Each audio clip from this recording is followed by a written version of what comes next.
Hello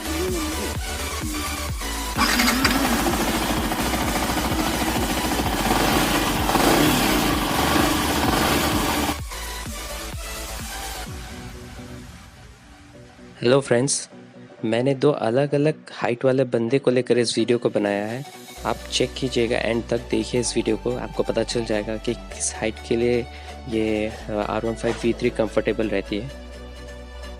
मैंने इस bike को 2 दिन पहले ही ख़रीदा है। अगर कुछ भी क्वेश्चंस हो R15V3 के ऊपर तो आप ज़रूर कमेंट सेक्शन पे मुझे बताइए। मैं नेक्स्ट वीडियो में आपके हर एक सवालों का जवाब लेकर एक नया वीडियो में पोस्ट करने वाला हूँ। Thank you.